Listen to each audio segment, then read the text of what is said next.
least 13 cities are defunding their police departments. Detroit is split on calls to defund the police. We should still defund the police. Activists call on Chicago leaders to defund police in the city's next budget. If you would have suggested to me just a couple of years ago that we would ever read headlines like these in an American newspaper, why, I'd have called it a load of disreputable flibbertigibbet. And yet, here we are today, reading them. Well into the 21st century, in these United States of America, millions of people are marching in the streets and calling for the defunding and abolition of the police. The very men and women who protect our homes, our businesses, and our families from the iniquity of crime. It's fantastic, it's unbelievable, and yet, it's true. It's now been 3 months since the George Floyd protests first broke out, and this movement seems to be here to contend with for a long time. But how can anyone want to get rid of the police? What kind of world would it be without the thin blue line to stand between the public at large and those who would prey upon the innocent? It's a troublesome notion.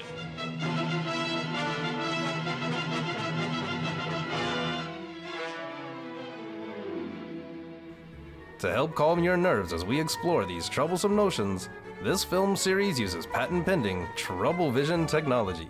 As troublesome ideas begin to build, this meter will fill. And don't worry, once the meter is full, we'll take a break and put your mind at ease.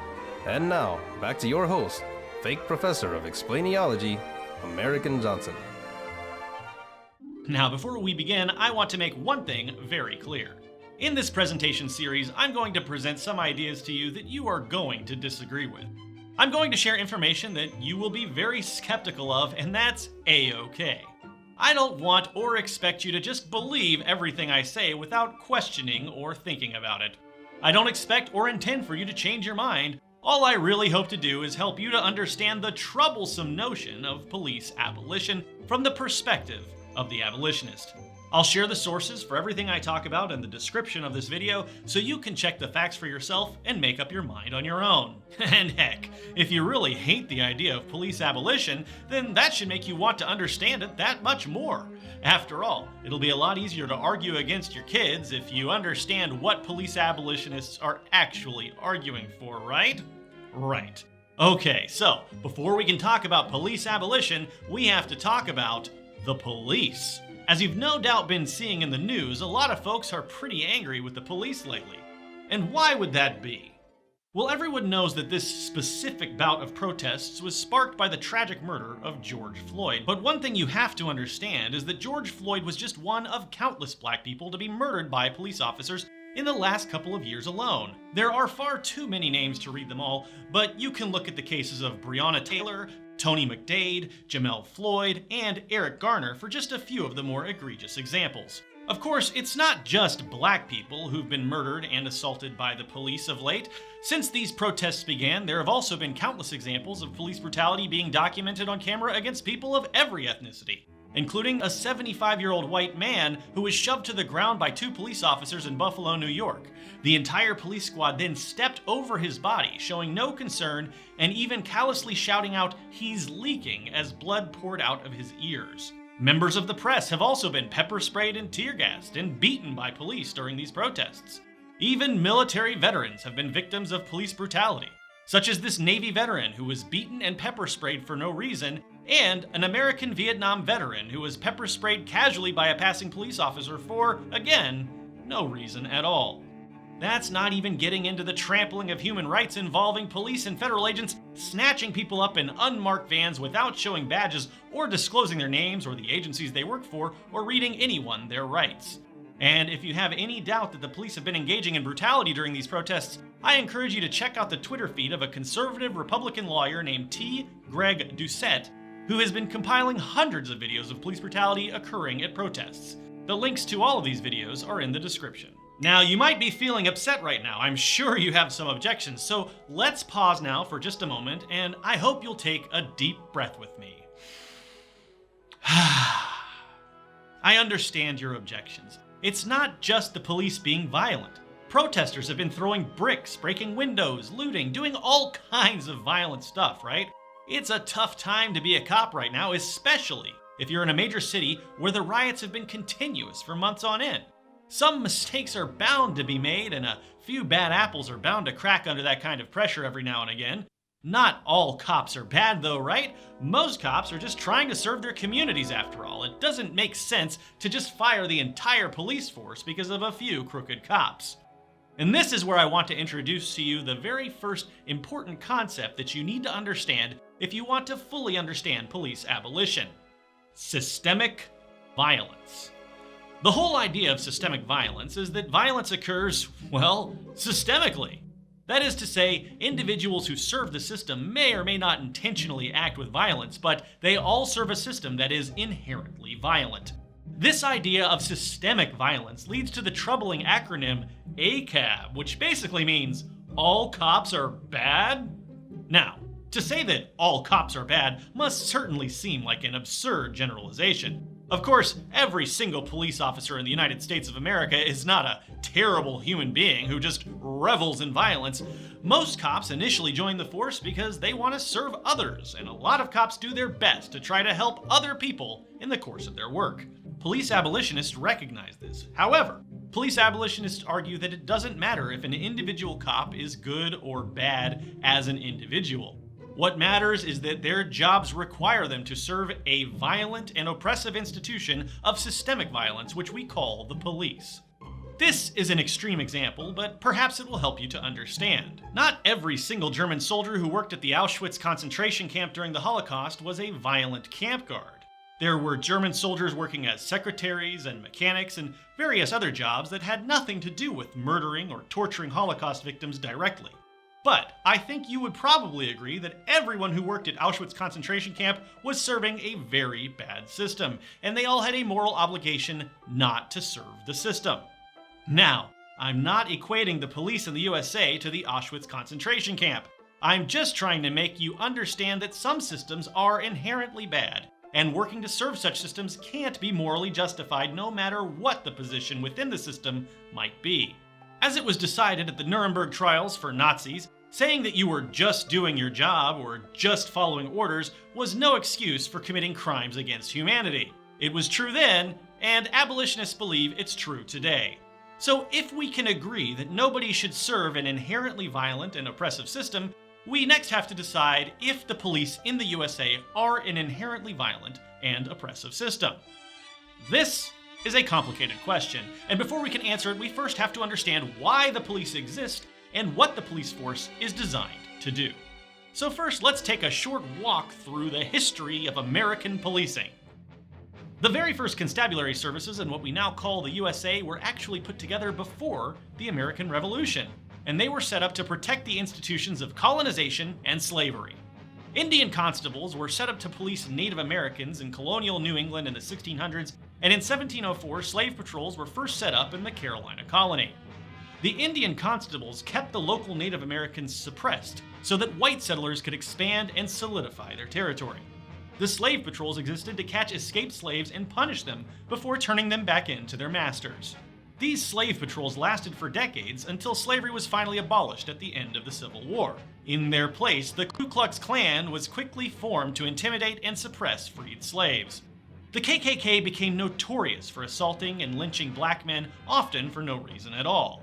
Throughout this period, the police forces evolved, often directly from the same forces which began as Indian constables and slave patrols, and in much of the South, the KKK had direct ties with early police forces, which would extend well into the 1960s and even persist in some places to this very day.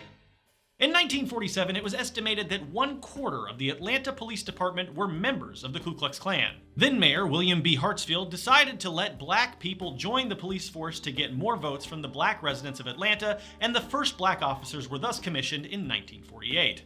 However, these black officers were forced to work out of a YMCA gymnasium to avoid conflict with the white officers, and the newly minted black officers were not allowed to arrest white people.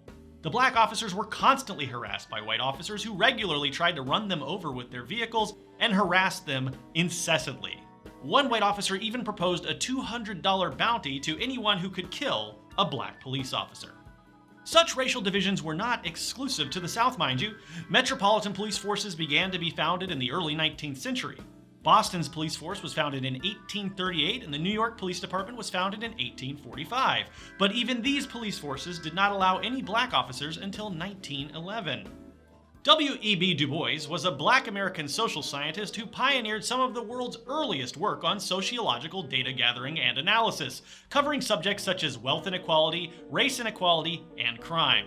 Du Bois documented the extensive history of criminalization and unequal treatment of black people under the law in the United States of America. Du Bois pointed out that black people in colonial America were subjected to special trials and punishments that were far more strict and harsh than what white people faced for the same crimes, a tradition which would continue through the centuries and into our present day. Du Bois was one of the first criminologists to use hard data to analyze the criminal justice system. Taking a look at early 19th century prison rates, Du Bois concluded that systemic discrimination existed against black people in the USA as they were arrested for less cause and given longer sentences than whites. Du Bois also did pioneering work on analyzing social conditions and data to try to understand why black people in the USA tended to have higher levels of crime, arrest, and imprisonment than the white population.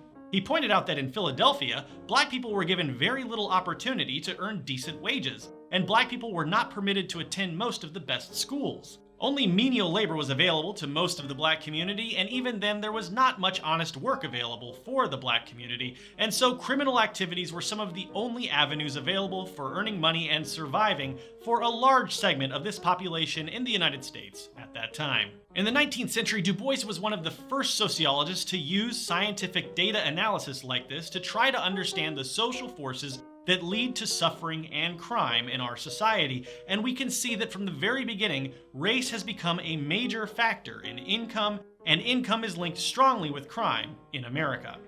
The wealth gap between white and black families is still incredibly apparent throughout American society, with white families having an average net worth of about $171,000, about 10 times higher than a typical black family's net worth of $17,150.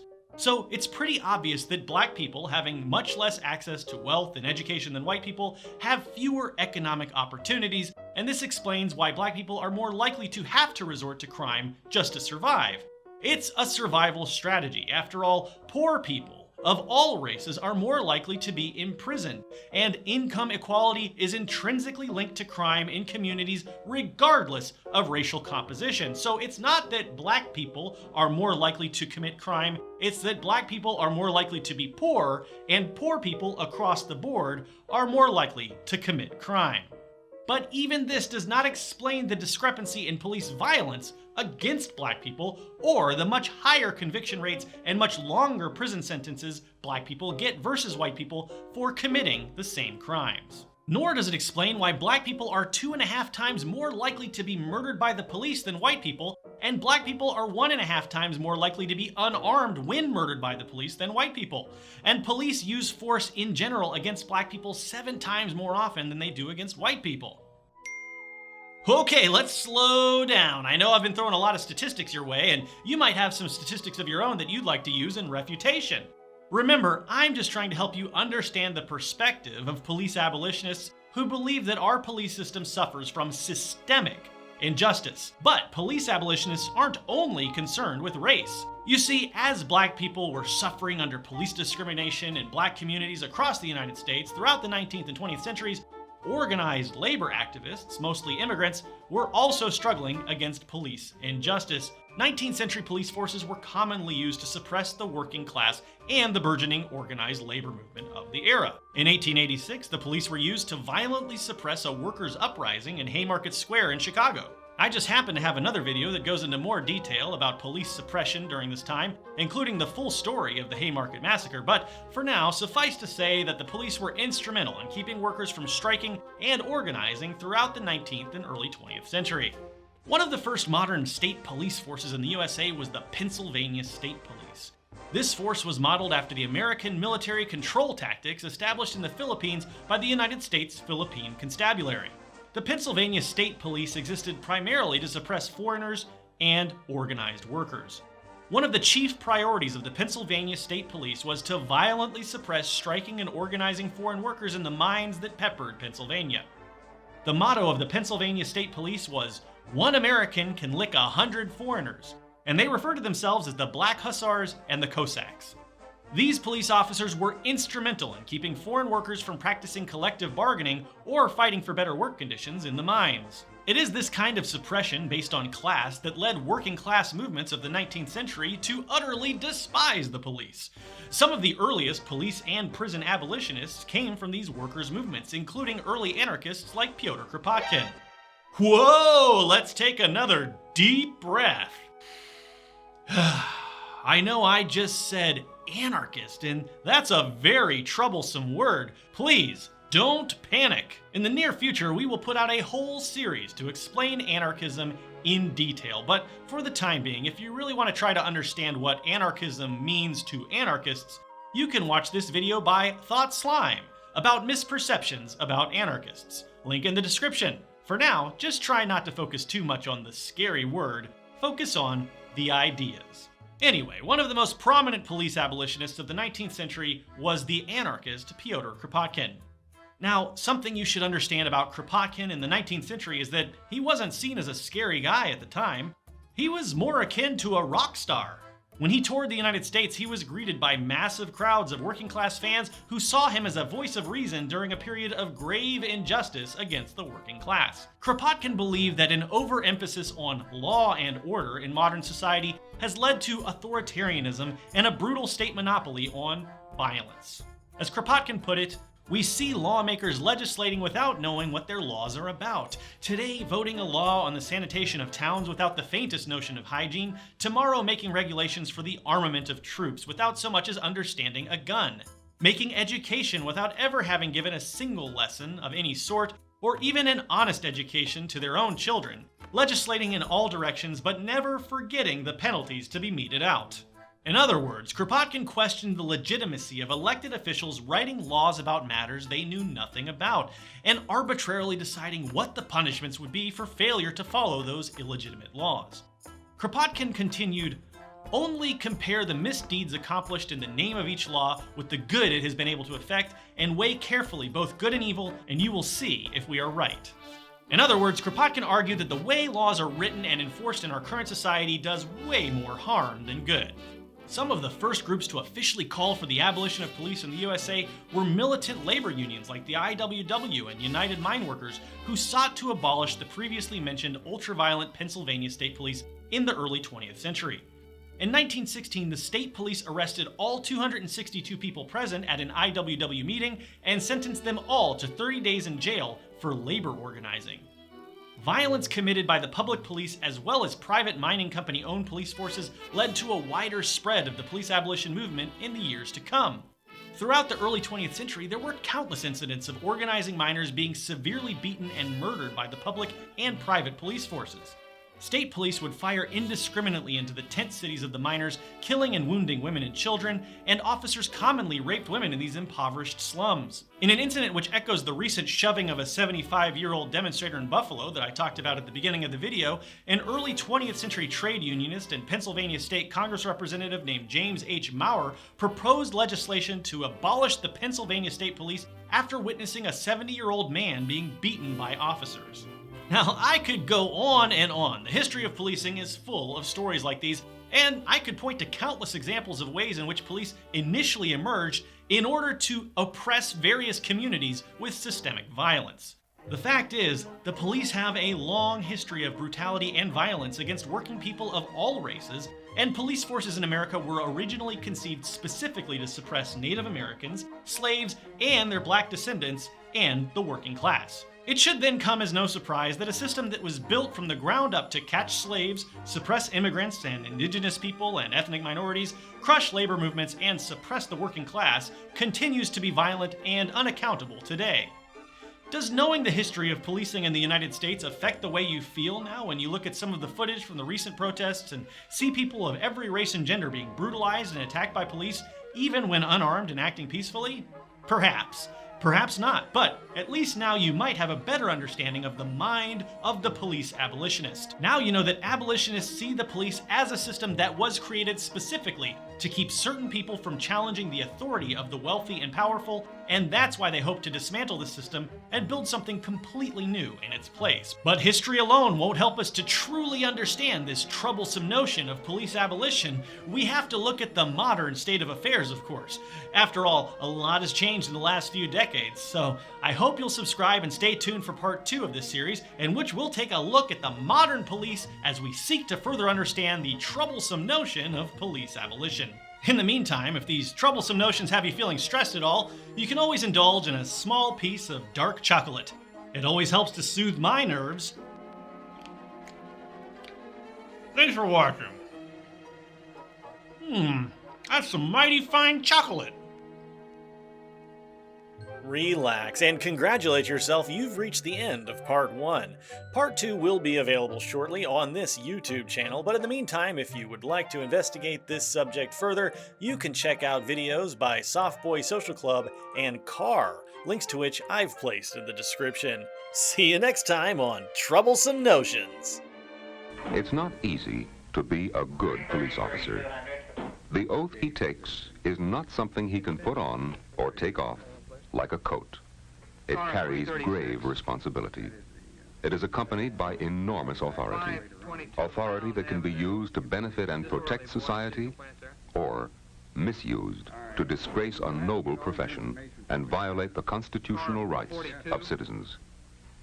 Once an officer has taken his oath, he has assumed a high office in the eyes of the public. His entire way of life must change. He has voluntarily given up much of his individuality to become a representative of a police organization. The requirements of his profession are highly demanding. He must know and follow the law, understand human nature, and develop efficient methods of patrol and investigation. A great and honorable duty. Will you be there at the northeast corner? There are many unexpected problems that a police officer has to solve at any minute, any second of the day. These were only a few examples, but actually, there are countless possibilities officers have to face. Juveniles, shoplifters, pickpockets,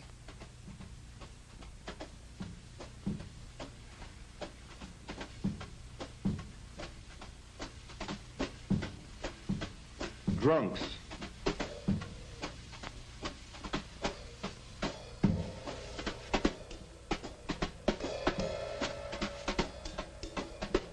speeders,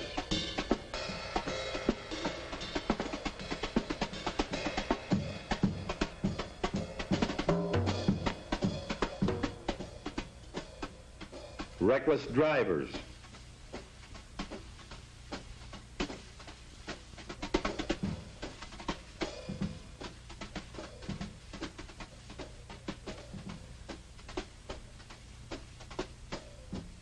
burglars,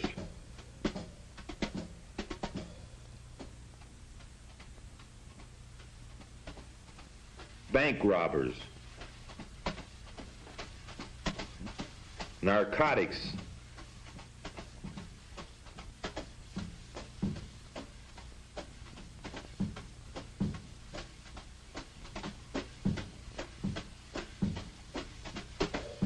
prostitutes,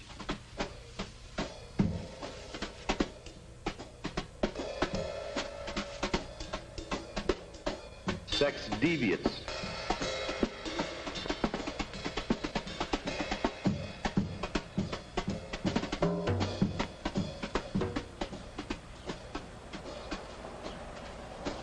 kidnappers,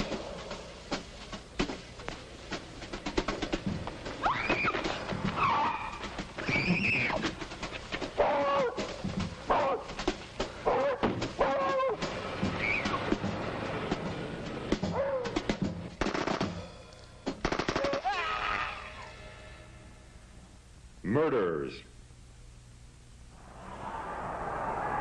and demonstrators.